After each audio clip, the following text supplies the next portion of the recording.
गुरुदेव गौरसुंदर राधा विनोद प्रांजल की जय।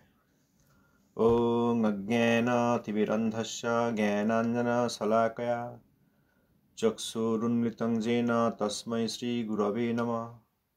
नमो विष्णुपदाय कृष्णपृष्ठाय भूतले श्रीमते भक्तिसिद्धान्त सरस्वतीति नामिने श्रीवार्षभानुदेवी दयिताय कृपाब्धये कृष्णसम्बन्धविज्ञानदायिने प्रभवे नमः।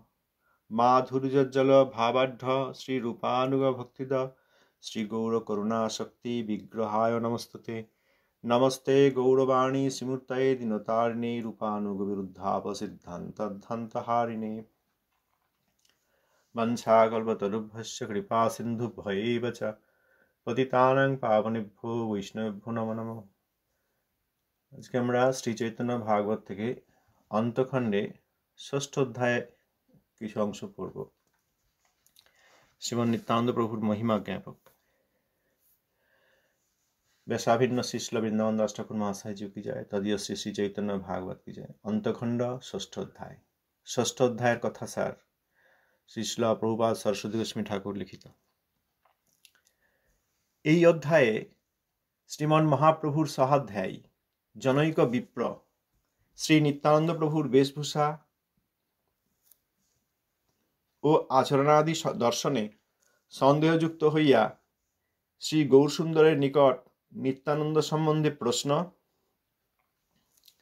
এবং শ্রী গৌরহরি কর্তৃক শাস্ত্রীয় প্রমাণের দ্বারা নিত্যানন্দের প্রতি ব্রাহ্মণের সন্দেহ নিরাশ ও বিবিধ নিষেধ অতীত শ্রী নিত্যানন্দ ও অপ্রাকৃত বৈষ্ণব মহত্ব বিবৃত হইয়াছে।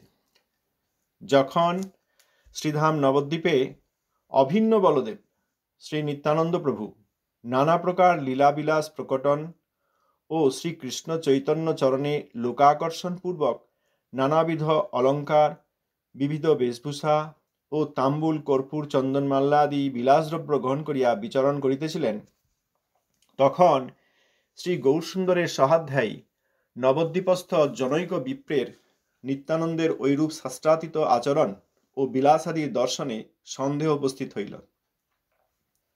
ব্রাহ্মণের শ্রী চৈতন্যচরণে দৃঢ়া ভক্তি থাকিলেও উক্ত বিপ্র নিত্যানন্দ প্রভুর বিধি নিষেধ অতীত আচরণে সন্দেহযুক্ত হইলেন। কোন সময় ব্রাহ্মণ নীলাচলে গমন করিলে শ্রীমন মহাপ্রভুর নিকটে নিভৃতে শ্রী নিত্যানন্দের প্রতি নিজ সন্দেহের কথা ব্যক্ত করিয়া কহিলেন যে নিত্যানন্দকে সকলে সন্ন্যাসী বলেন, সন্ন্যাসী ধাতুদ্রব্য স্পর্শ নিষিদ্ধ, কিন্তু নিত্যানন্দ সর্বদা দেহে সোনা রূপা মণিমুক্তা জড়িত করিয়া থাকেন, কষায় কৌপিন ছাড়িয়া দিব্য পট্টবাস পরিধান করেন, দণ্ড ছাড়িয়া লৌহ দণ্ড ধারণ করেন, সর্বদা শূদ্রের গৃহে অবস্থান ও ভোজনাদি করেন। তাহার আচারের কোনোটাই শাস্ত্রের অনুযায়ী বলিয়া দৃষ্ট হয় না। যাহাকে সকল লোকে বড়লোক বলিয়া বলেন, তাহাতে আশ্রম বিরুদ্ধাচার কেনই বা লক্ষিত হইবে? মহাপ্রভু বিপ্রের সন্দেহ নিরাশ করিবার জন্য ভাগবত প্রমাণ উল্লেখপূর্বক বলিলেন যে যিনি উত্তম অধিকারী তাহাতে প্রাকৃত দৃষ্টিতে যে সকল দোষ বলিয়া মনে হয় তাহা দোষ নহে। কৃষ্ণচন্দ্র সরাট বস্তু, উত্তমাধিকারীর দেহে সেই সরাট বস্তু অনুক্ষণ অবস্থিত থাকিয়া বিহার করেন। সুতরাং উত্তমাধিকারীর সকল আচারই কৃষ্ণ সুখ তাৎপর্যময়। ইহা একমাত্র অকৃত্রিম উত্তমাধিকারীতেই সম্ভব। রুদ্রই কালকূট পান করিয়া নীলকণ্ঠ নাম ধারণ করিতে পারেন, অপরের পক্ষে তাহা সম্ভব নহে। উত্তমাধিকারীর অনুকরণ করিলে বিনাশ অনিবার্য। শ্রীল গৌরসুন্দর ভাগবতীয় দশম স্কন্ধের 2টি শ্লোক প্রমাণস্বরূপ উল্লেখ করিলেন এবং অকৃত্রিম মহতের বাহ্য দুরাচার দর্শনে আধ্যক্ষিক বিচারে কোনো প্রকার কটাক্ষমাত্র করিলেও কিরূপ ক্লেশ ভোগ ও পাপজনী ভ্রমণ করিতে হয় তাহার উদাহরণস্বরূপ শ্রীমদ্ ভাগবতের দশম স্কন্ধের 85 অধ্যায়ের একটি দৃষ্টান্ত প্রদর্শন করিলেন। যখন সিদ্ধ ব্যক্তিগণ অপ্রাকৃত মহাভাগবত বৈষ্ণবের ব্যবহারের প্রতি পরিহাস করিয়া অশেষ ক্লেশে ও কর্মপাকে পতিত হন, তখন আর অসিদ্ধ ব্যক্তিগণের সম্বন্ধে কা কথা?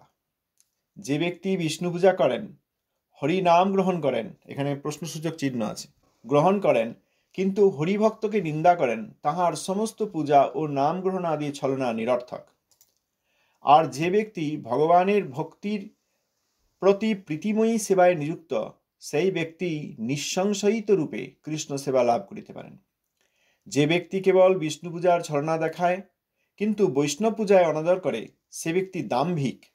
সরাট অভিন্ন বলদেব শ্রী নিত্যানন্দ চরিত্র জীব বুদ্ধির অগম্য, অচিন্ত এবং সর্ববিধি নিষেধাতীত। অজ্ঞাতক্রমেও যদি কেহ সেই নিত্যানন্দের নিন্দা করে, সে ব্যক্তি বিষ্ণুভক্তির সন্ধান প্রাপ্ত হইয়াও তাহা হইতে চিরতরে ভ্রষ্ট হয়। শ্রী গৌরসুন্দর এই সকল উপদেশ সকলের নিকট প্রচার করিবার জন্য বিপ্রকে সত্তরে নবদ্বীপে গমন করিতে বলিলেন। শ্রী গৌরসুন্দর বলিলেন, নিত্যানন্দের প্রতি যে ব্যক্তি অকৈতব প্রীতি করে, সে ব্যক্তি সত্য সত্য আমার প্রতিও প্রীতি করিয়া থাকে। অভিন্ন বলদেব শ্রী নিত্যানন্দ সরাট পুরুষ, তিনি কখনো লোকলোচনে যদি মদিরা পান এবং যবনী গ্রহণ করেন বলিয়াও প্রতিভাত হয়, তথাপি তিনি ব্রহ্মার নিত্যবন্দ। শ্রীমন মহাপ্রভুর বাক্য শ্রবণে বিপ্রের সংশয় মোচন হইল এবং শ্রী নিত্যানন্দ চরণে বিশ্বাস জন্মিল।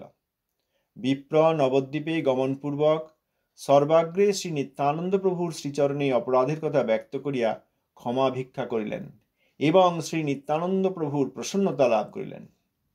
উপসংহারে ঠাকুর বৃন্দাবন বলিতেছেন যে, বিভিন্ন ভূমিকা হইতে বিভিন্ন প্রকার লোক শ্রী নিত্যানন্দ সম্বন্ধে যাহাই উক্তি করুক না কেন, যে কোনো প্রকারে জীব যদি নিত্যানন্দ ও গৌরচন্দ্রের আশ্রিত হয়, তাহা হইলে সেই ব্যক্তি গুরু গৌরাঙ্গের আদরকারী সূত্রে ঠাকুরের বন্দ,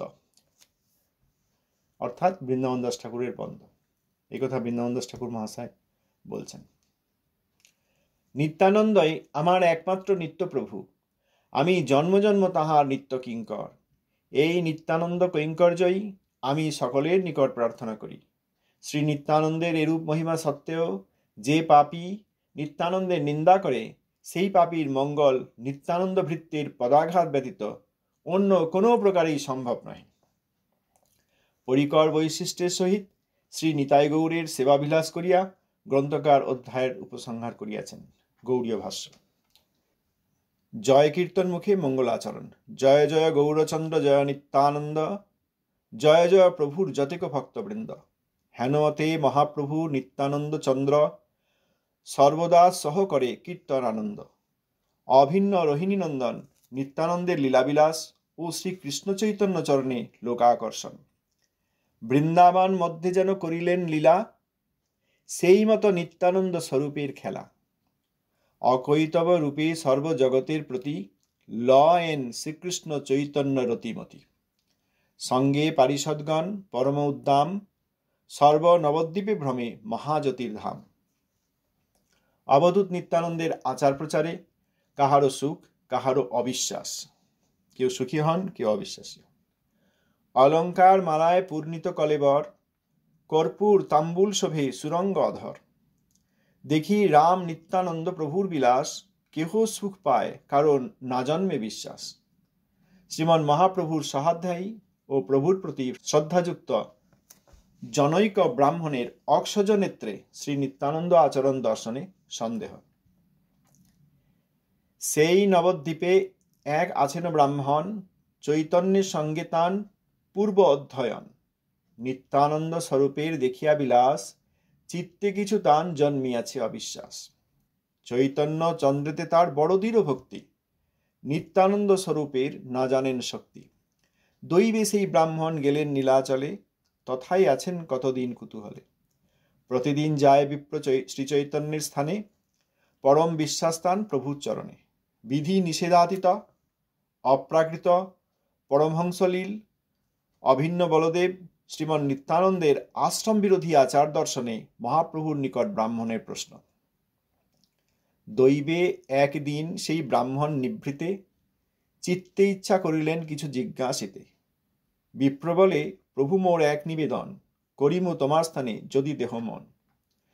মোরে যদি ভৃত্যহেন জ্ঞান থাকে মনে, ইহার কারণ প্রভু কহ শ্রীবদনে।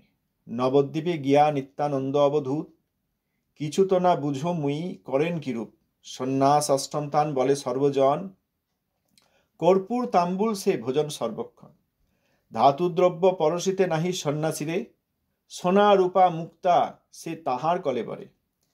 কাসায় কৌপিন ছাড়ি দিব্য পট্টবাস, ধরেন চন্দনমালা সদাই বিলাস। দণ্ড ছাড়ি লৌহদণ্ড ধরেন বা কেনে, শূদ্রের আশ্রমে সে থাকেন সর্বক্ষণে। শাস্ত্রমত মুই তান না দেখো আচার, এতে কে মহার চিত্তে সন্দেহ অপার। বড়লোক বলি তাঁরে বলে সর্বজনে, তথাপি আশ্রম আচার না করেন কেনে। যদি মোরে ভৃত্য হেন জ্ঞান থাকে মনে, কি মর্ম ইহার প্রভু কহ শ্রীবদনে। এখানে শ্রীল প্রভুপাদের লিখিত গৌড়ীয় ভাষ্য থেকে এইসব শ্লোকের ভাষ্য বা কমেন্টারি। 4 নম্বর শ্লোকে শ্রীল প্রভুপাদ বলছেন, জগতের অধিকাংশ লোক ভুক্তি মুক্তির ছলনায় আকৃষ্ট। শ্রী নিত্যানন্দ প্রভু জীবগণকে ধর্ম, অর্থ, কাম ও মোক্ষ এই চতুর্বর্গের ছলনা প্রদর্শন করাইয়া শ্রী কৃষ্ণ চৈতন্য প্রচারিত শুদ্ধ ভক্তিতে অনুরাগ ও মতিমান করাইয়াছিলেন।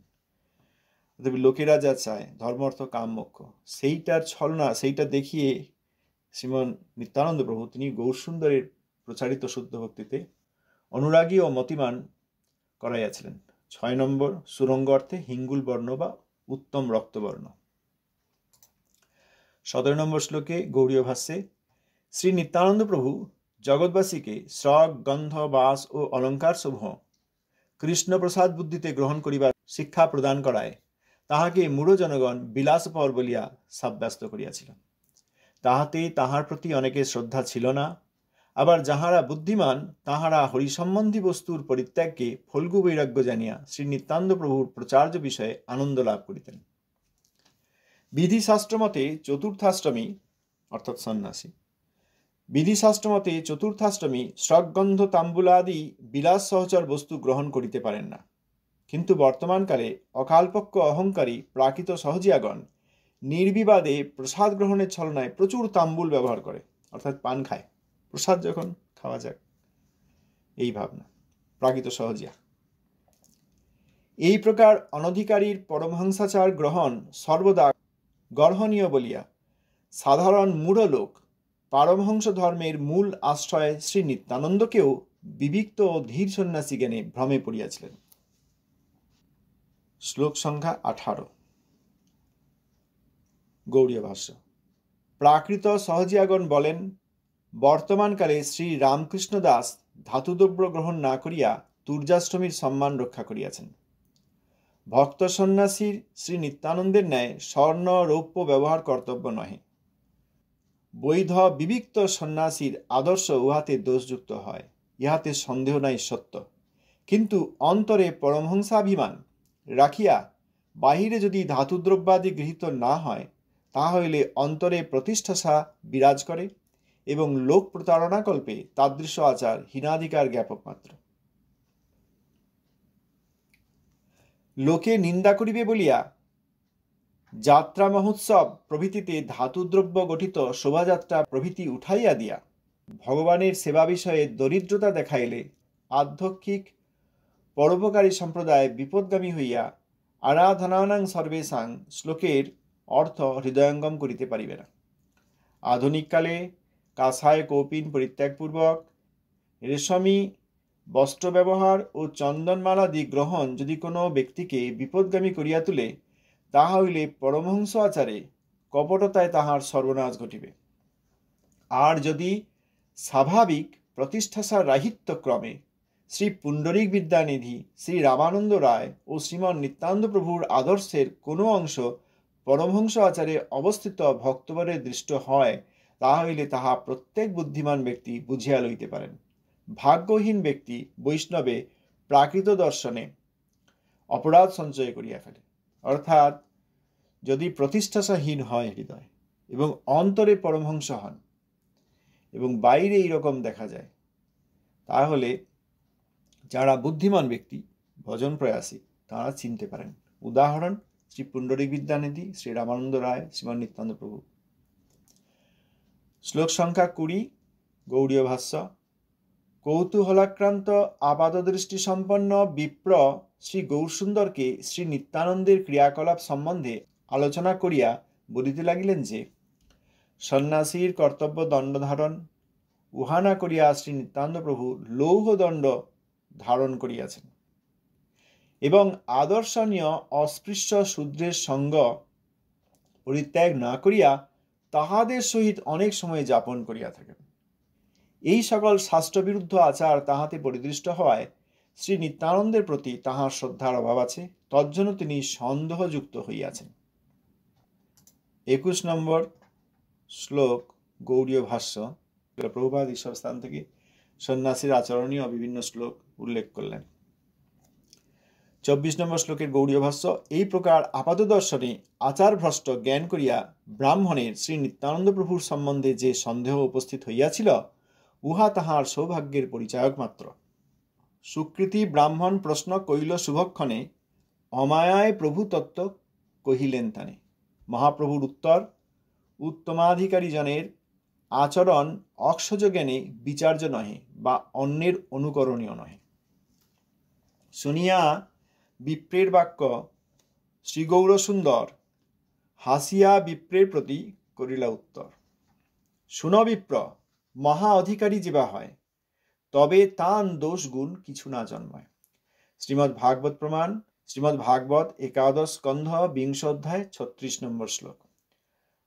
ন ময়্যেকান্ত ভক্তানাং গুণ দোষোদ্ভবা গুণাঃ সাধুনাং সমচিত্তানাং বুদ্ধে পরমু পেয়ুষাম।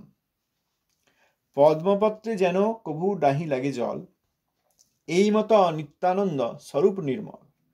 পরমার্থে কৃষ্ণচন্দ্র তাহান শরীরে, নিশ্চয় জানিও বিপ্র সর্বদা বিহরে।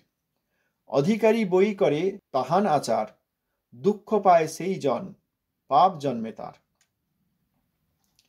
রুদ্রবিনে অন্নে যদি করে বিষ পান, সর্বথায় মরে সর্বপুরাণ প্রমাণ। শ্রীমদ্ ভাগবত 10 স্কন্ধ 33 অধ্যায়ের 29-30 শ্লোক। ধর্ম ব্যতিক্রম দৃষ্ট ঈশ্বরাণাঞ্চ সাহসম, তেজি অসাং ন দোষায় বহ্নে সর্বভুজো যথা। নৈতৎ সমাচরে জাতু মনসাপি ঝন্নিশ্বরঃ, বিনশ্যত্তাচরণ মূঢ়াৎ যথা রুদ্র অবধিজং বিষম। অকৃত্রিম মহতের বাহ্য দুরাচার দর্শনে আধ্যক্ষিক বিচারে কটাক্ষ বিনাশের হেতু। এতে কে যে না জানিয়া নিন্দে তান কর্ম, নিজ দোষে সেই দুঃখ পায় জন্ম জন্ম।